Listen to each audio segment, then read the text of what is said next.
પ્રથમ જ્યોતિર્લિંગ સોમનાથ મહાદેવ મંદિરમાં આજથી અતિરુદ્ર મહાયજ્ઞનો શુભારંભ થયો છે। મંદિરની યજ્ઞશાળામાં આયોજિત આ અતિરુદ્ર મહાયજ્ઞ શિવ આરાધનાનું સૌથી મોટું અનુષ્ઠાન કહેવામાં આવે છે। આ યજ્ઞ 5 દિવસ સુધી ચાલશે। યજ્ઞમાં 108 બ્રાહ્મણો દ્વારા તલ આદિ પવિત્ર દ્રવ્યો દ્વારા યજ્ઞ કુંડોમાં લાખો આહુતિઓ અર્પણ કરવામાં આવશે। આહુતિઓ માટે તેલ આદિ અષ્ટદ્રવ્યોનો પણ ઉપયોગ કરવામાં આવશે। 108 બ્રાહ્મણો સાથે યજમાન પરિવારો 5 દિવસના સમયગાળામાં કુલ 24 લાખ જેટલી આહુતિઓ યજ્ઞ કુંડમાં અર્પણ કરશે। અતિરુદ્ર યજ્ઞ આયોજન શિવ કૃપા પ્રસાદ પ્રાપ્તિ અર્થે ભક્તો કરતા હોય છે। આ યજ્ઞ પૂર્વજન્મના સચિત કર્મોના ફળની પ્રાપ્તિ કરાવે છે। યજ્ઞ કરવાથી જન્મ અને જન્માંતરના પુણ્ય પ્રાપ્ત થાય છે। આ પુણ્ય માત્ર યજમાન પૂરતું સમિત નથી, પરંતુ જીવન માત્રના કલ્યાણના આશીર્વાદ પ્રાપ્ત થાય છે।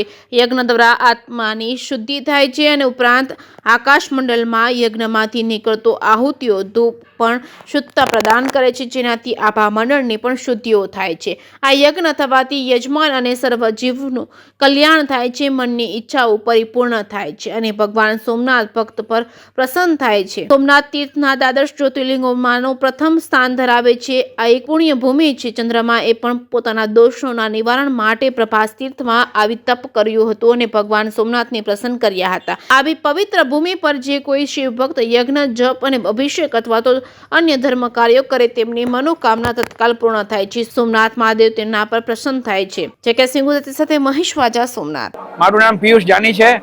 અમે કેન્યા આફ્રિકા દેશમાંથી આવીએ છીએ। નાઇરોબી ડેર રહીએ છીએ।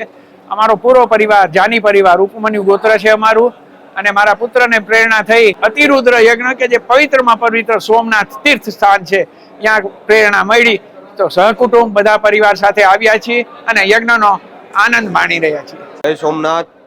તન્મે મનઃ શિવ સંકલ્પમસ્તુ। આજથી સોમનાથ મહાદેવ જ્યોતિર્લિંગમાં અતિરુદ્રનો પ્રારંભ થઈ રહ્યો છે, જેમાં 5 દિવસનો આ યજ્ઞનો કાર્યક્રમ રહેશે અને આજથી 108 બ્રાહ્મણો દ્વારા તિલાદી અષ્ટદ્રવ્યથી આ યજ્ઞની આહુતિ આપવામાં આવે છે, જેમાં 24 લાખ જેટલી આહુતિઓ આ યજ્ઞમાં બ્રાહ્મણો દ્વારા દેવામાં આવશે ને આ યજ્ઞથી પૂર્વજન્મના સંચિત કર્મના ફળના પ્રાપ્તિ માટે આ યજ્ઞ થાય છે અને આ યજ્ઞ કરવાથી અનેક જન્મોના પુણ્ય પ્રાપ્ત થાય છે। આ યજ્ઞ કરવાથી આત્માની તો શુદ્ધિ થાય છે, પણ આ આકાશ મંડળમાં જે યજ્ઞ થાય એને આહુતિનો જે ધૂપ નીકળે છે એનેથી શુદ્ધતા મળે છે।